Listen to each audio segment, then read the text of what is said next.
Guys, dahil ngayon ay Miyerkules Santo, ay magpiprito tayo ng isda. At gagawa tayo ng soup na may kalabasa. Yan siya. Kunin muna natin siya. Mainit na. Bali yung kalpitan niya ay.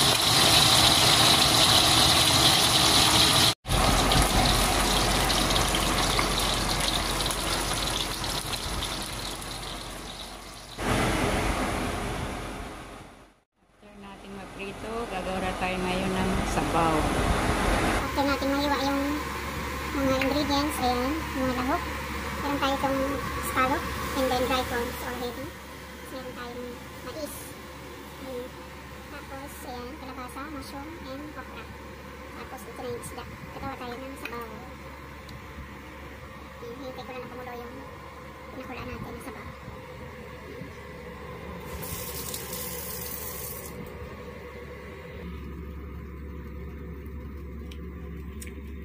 Habang kumukulo yung, hintay natin kumulo yung tubig, mag-iin muna ako ng tsaa.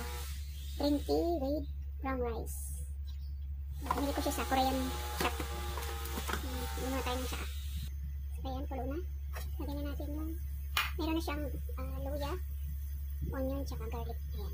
Lagyan na natin yung dry prawns and scallop. Pampalasa, tsaka manamis-namis yung sabaw mamaya. Commercial muna. Kuluin lang natin siya ng mga 2 minutes para mag-ano yung lasa ng scallop at dry prawns. Ayan.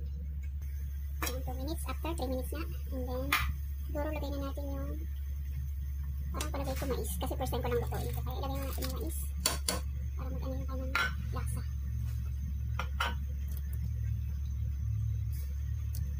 Alam ko sa inyo kung anong unahin nyo. Basta ito yung alam ko.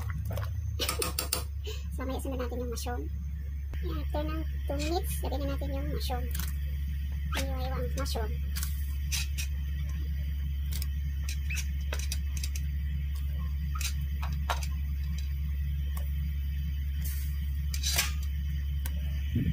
Another 2 minutes, lagyan na natin yung kalabasa.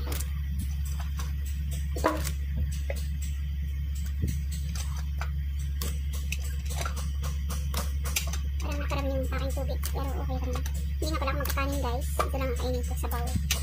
Gulay and fish, fried fish. Walang kanin yan, ito lang.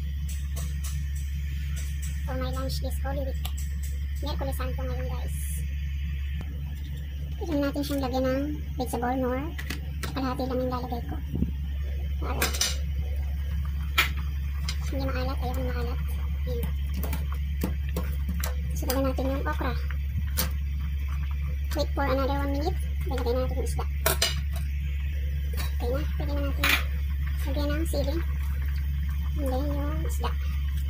Fried fish. 3 piraso lang. Kasi ako lang makain.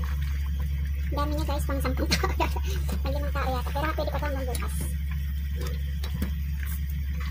Lagyan ko siya ng konting patis. Kalimutan ko lagyan ng ground pepper. Kunti lang.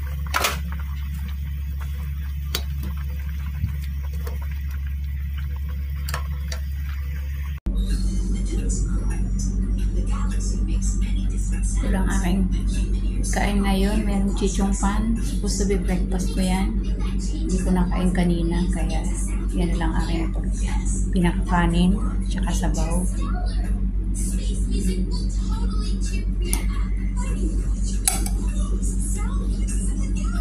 Overcook. Pero that's fine. And then meron tayong sasawan. Ayun tsaka